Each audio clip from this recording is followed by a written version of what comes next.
Donc dans la vidéo précédente, j'avais fait un composant, donc j'avais extrait le code de fiche user, ici, là, j'avais extrait pour en faire un composant. Donc là, il y a un souci avec ce composant-là, c'est que théoriquement, un composant, c'est fait pour être réutilisable. C'est pour ça que l'on crée des composants avec donc le fichier composant et son fichier CSS. Mais là, on constate que la structure là, des données ici, là, eh bien, c'est par rapport à ce que j'ai écrit dans mon backend et comment j'ai écrit mes clés dans la base de données. Donc là, ce que je voudrais faire pour que mon composant soit plus réutilisable, c'est d'avoir des noms plus courts. Par exemple, ça là, c'est spécifique à ma base de données MySQL. Mais ça, par exemple, fiche user nom, je pourrais tout remplacer, donc result, tout ça là, par juste nom. Ça, je pourrais le remplacer par prénom, par âge, pour avoir un truc plus réutilisable. Donc comment on fait ça? C'est ce que l'on va voir dans cette vidéo. Donc là, je vais sur fiche user page parce que c'est là où je fais ma requête pour accéder aux données de la base de données. Donc déjà, ça, je vais les activer pour éviter trop d'erreurs. Là, je vais marquer test. Voilà, donc là, F12. Ok. Ça, je vais le désactiver pour pas avoir d'erreur. Et ça, je vais le désactiver pour pas avoir d'erreur. J'ai désactivé le console log. Le seul truc que je peux laisser, c'est par exemple ça, là, console log de data. Ça, je ne vais pas y toucher. Voilà. Donc actuellement, la donnée, elle est dans un objet. Il y a une clé result et dedans, il y a un tableau. On voit qu'il y a l'index 0. Voilà comment c'est foutu. Donc il faut que je transforme ça en quelque chose de plus réutilisable. Donc je vais ici, donc if réponse.ok, donc ça c'est la réponse du serveur. Donc je vais écrire là un petit commentaire, reformatage de la donnée. Ça, je le descends. Donc là, je vais créer une fonction const que je vais appeler transform data égale la flèche, les accolades et ça return, rien pour le moment. Donc c'est là-dedans que je vais faire ma transformation et quand la transformation sera faite, donc tout ce qui va être retourné, ça va aller ici et après tout ça, ça va aller dans le state. Donc là actuellement, on le voit là, j'ai undefined. Donc qu'est-ce que ça return?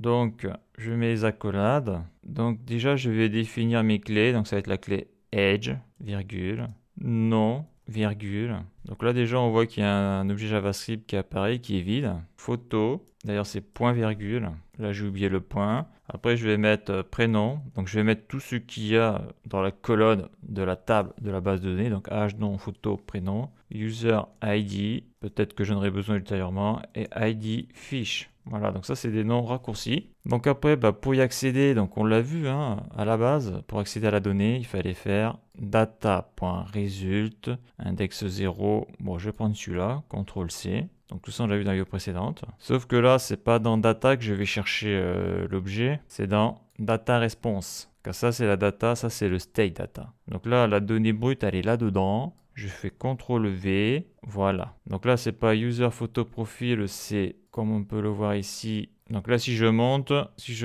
résulte, j'en ai un là. Voilà, ici j'en ai un là. Donc c'est non. Ici c'est non. Donc là, on voit qu'il y a des erreurs partout, c'est normal. Que ici j'ai pas rempli, mais si je fais CTRL/, on voit qu'il n'y a rien qui s'affiche, c'est normal parce que j'ai pas mis le composant à jour. Par contre, au niveau du console log, on voit que dans la key âge, j'ai le nom, donc c'était test pour l'utilisateur que j'ai utilisé. Donc là, je vais faire la même chose, donc CTRL/. Donc là, je vais faire un CTRL-C, CTRL-V. Donc d'ailleurs, en plus, c'est pas nom, c'est âge. Et ici, c'est nom. Ça sera mieux comme ça. Donc là, comme j'ai tout remis en fonctionnement, là, bien sûr, là, j'ai mis la key, mais il faut que je mette des values, sinon ça ne marchera pas. Donc là, je fais CTRL-V, donc ça, c'est photo. Alors, je crois que c'est photo URL. Ouais, c'est ça, photo profil URL. CTRL-C, ici, je sélectionne CTRL-V. Donc après, là, je fais CTRL-C, CTRL-V, donc là, c'est prénom. Là, je vais mettre un petit espace, là, pour que ce soit plus lisible. Donc là, c'est fiche user, user ID. Et là, ça va être fiche user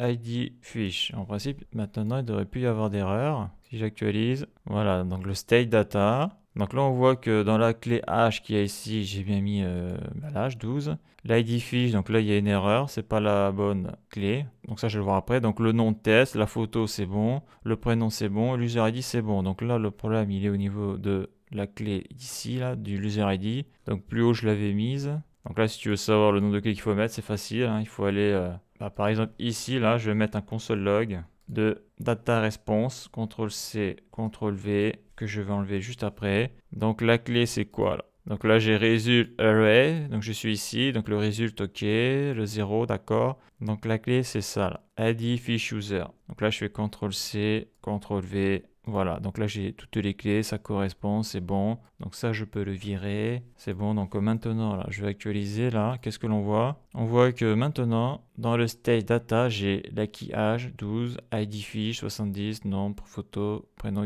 user ID. Donc on voit que les noms sont beaucoup plus courts, hein. C'est-à-dire que je passe ça à ça. Donc maintenant je reviens sur mon composant. Donc ça je vais le supprimer, j'en ai plus besoin. Ça je le supprime. La photo, tout ça, je supprime car j'ai tout passé dans le data. Maintenant, tout ça est dans le state data que l'on voit ici, state data. Donc là, je vais réactiver mon composant fish user display. Donc ça, je le supprime, j'en ai plus besoin. Et ça, j'en ai plus besoin, je le supprime aussi car je passe tout dans les props. Voilà, donc là, ça marche pas, hein, c'est normal. Faut que je fasse des modifs. Donc là, c'est la props data. Donc là, je vais sur mon composant fish user. Donc déjà, la première chose que je peux faire, c'est déjà supprimer ça. Et si je supprime ça, il faut que je supprime ça. Déjà, je peux faire ça. Ok, donc là, la photo, il n'en veut pas, c'est pas grave. Je désactive ça pour pas avoir d'erreur. Donc là, si on veut voir ce qu'il y a dans le data, l'objet data, donc que j'ai passé ici, donc l'objet data, l'objet, donc les props, hein, c'est un objet. Hein. Si je marque props, il se passe rien parce que son nom c'est data. Qu'est-ce qui se passe? Bah voilà ce que j'ai, hein, vu que c'est le dernier qui s'affiche. Et si je fais le destructuring dessus, ça fait quoi? Sur le console log, bah ça fait ça, c'est bizarre. Donc là, si je vire le result, et si je vire tout ça, je laisse que ça, et là, on voit que bonjour, Temetlerdi, ça fonctionne. Donc ça, je l'enlève, ça, je l'enlève. Bien sûr, si tu enlèves les accolades, ça ne marchera plus. Hein. Là, j'enlève les accolades, le nom disparaît. Donc je suis obligé d'utiliser le destructuring syntax sur la variable, donc sur la clé. Donc là, ça me permet d'accéder à toutes les values. Donc data, bah, c'est pareil, ça, si je veux, là, on le voit, ça fonctionne. Bonjour, Temetlerdi. Mais si je supprime ça, on remarquera aussi que ça fonctionne. J'ai pas l'erreur que j'avais avant avec le tableau. Donc je peux le laisser comme ça. Hein. Bon, maintenant on sait que quand on actualise et que ça bug, parce que la requête du serveur n'a pas été terminée, on sait d'où ça vient. Mais aussi on peut le laisser par sécurité, ça mange pas de pain. Donc ça, je le supprime. Ça, je le supprime. Donc on voit, c'est beaucoup plus intéressant dans le sens où les noms sont beaucoup plus courts. Et donc le composant est plus facilement réutilisable. Donc ça, je le supprime. Ça, je le supprime. Ça, je supprime. Et ça, je supprime. Voilà, donc maintenant il ne me reste plus qu'à mettre la photo. Donc ça, j'active. Et donc je vais faire CTRL-C, CTRL-V. Et là, je vais mettre photo. Voilà. J'actualise, ça fonctionne, je touche sur les boutons. Donc là, j'étais avec test, je vais me déconnecter, je vais me connecter avec test01, test01@.com, azert75, se connecter. Voilà, ça fonctionne. Majaltef. Donc là, on voit à quoi ressemble le composant après donc ces modifications. On voit que les noms sont beaucoup plus courts, donc le composant est plus facilement réutilisable. Et si je vais dans Fiche User, donc toute la modification s'est faite donc après la réponse du serveur dans une fonction. On détermine le nom des clés que l'on veut et après on y met la value qui va bien, qui fait que tu passes de ça à ça. Et donc après, bah, lorsque la fonction est exécutée, les valeurs qu'elle retourne, eh bien, il faut mettre ça dans le state data. Et avec cette data pour mettre à jour le state. Voilà, juste rajouter un petit commentaire ici. On voit dans le state des données. Quoique après réflexion, là on voyait que, donc je reviens plutôt ici là. Dans le composant fiche user. C'est vrai que ça, on est obligé de le mettre lorsque l'on va chercher des données dans un tableau ou lorsque, par exemple, on a un console log, ce genre de choses. Parce qu'on aura cannot read property. Mais là, c'est pas le cas ici. Là, ici, c'est juste une variable. Donc, si la variable est vide, eh bien, ça affichera rien du tout. Au pire, c'est peut-être dans data photo qu'il y aura une erreur. Là, j'actualise. On voit que même en actualisant, ça fonctionne. Donc, je vais laisser ça comme ça. Et s'il n'y a pas de photo, qu'est-ce qui va se passer? Il y aura une image vide. Et c'est le alt ici qui affichera photo fiche. Donc ça, je vais le virer. Ça sera encore plus court au niveau du composant. Et là, je constate que ça fonctionne. Donc ça, c'est la première chose. Donc deuxièmement, pour que ça soit plus clair, plus visuel. Donc là, j'ai utilisé la technique du destructuring. Donc là, je reviens sur ma page fiche user. Donc j'ai une props qui s'appelle data et j'y passe donc tout ce qu'il y a dans le state data. D'accord? Donc je reviens ici. Et si je vire le destructuring, ici à l'intérieur, j'y place le terme props. Donc là, il n'y a plus un qui marche. Pourquoi? Parce que là, il faut que je rajoute props.data. Donc je vais faire CTRL-C, CTRL-V, CTRL-V, CTRL-V, CTRL-V. Et on constate que tout fonctionne. Donc on voit aussi le gros intérêt de la destructuring syntax. Hein. Ça évite de mettre des props un peu partout là. Et encore plus, il faut y mettre des conditions comme on a vu précédemment. Donc là, je vais revenir à l'écriture avec Destructuring Syntax. Donc là, je vais faire CTRL-Z, CTRL-Z, CTRL-Z, CTRL-Z, CTRL-Z et CTRL-Z et ça refonctionne. Donc voilà ce que je voulais montrer. Donc la suite dans le prochain épisode.